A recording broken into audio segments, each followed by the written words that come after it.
Well, I think that's a term that's increasingly hard to describe nowadays. But artisan bread, in essence, is just bread made by hand. Bread made by hand with a lot of care and baked on premises is all that artisan bread is. A lot of people think artisan bread has to be, say, sourdough or like roti Europa, but it's just bread that you make by hand that's made with care. It can be roti manis, like say a lot of bakeries in Japan make roti manis like the very old way with natural yeast, made by hand, and you could call that artisan bread, most definitely.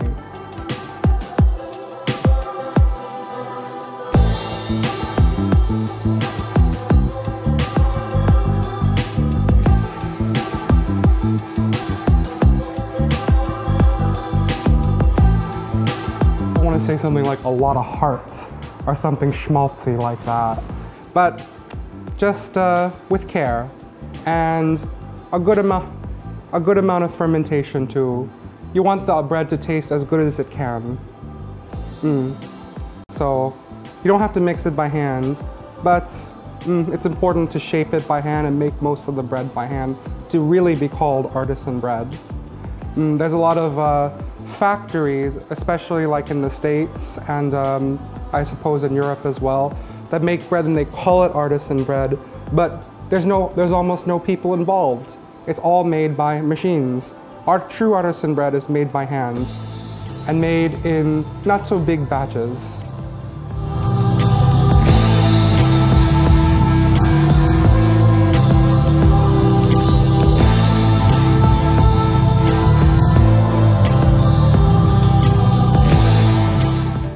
That's a bit more difficult here in Indonesia because we don't really mill whole wheat flour. A lot of artisan bakeries talk about whole wheat, and that's a bit harder to do here in Indonesia because most people here want white flour to make their bakpao or the roti manis. But the problem with whole wheat flour is there's not a very big market for it here in Indonesia because most people want to make very white bread here, though it's not quite as healthy, especially if it's bleached. To make artisan bread, I would say don't use bleached flour. Sure, the bread will be more white, but you take out all the nutrients when you bleach the flour. It's just more white. It's about more prestige rather than anything. And whole wheat flour, if you can get it, it's nice, but it's more difficult to find here in Indonesia. But it's more healthy as well. But just unbleached white flour is very good to use here, and I know it's readily available as well.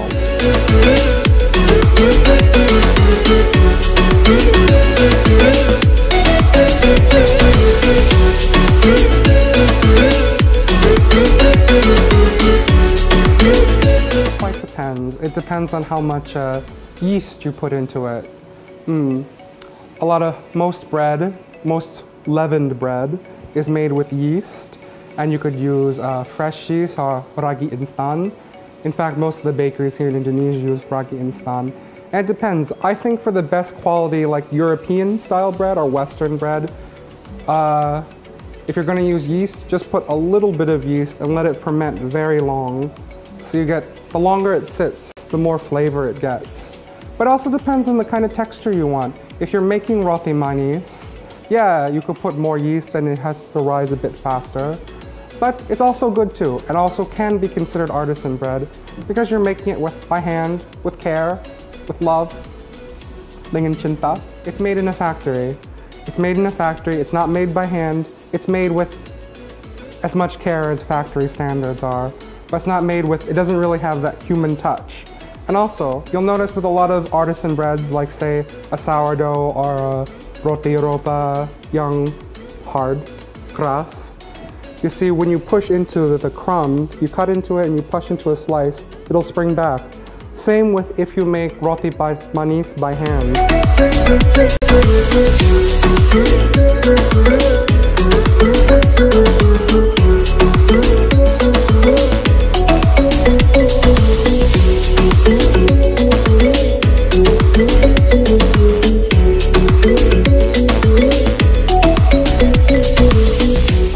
I would say to make good artisan bread, just try to use the best quality ingredients you can, the best quality flour you can in the certain region that you have. If you can't drink the tap water, the best quality water, just try to use very good ingredients so you have the best quality bread for your customers.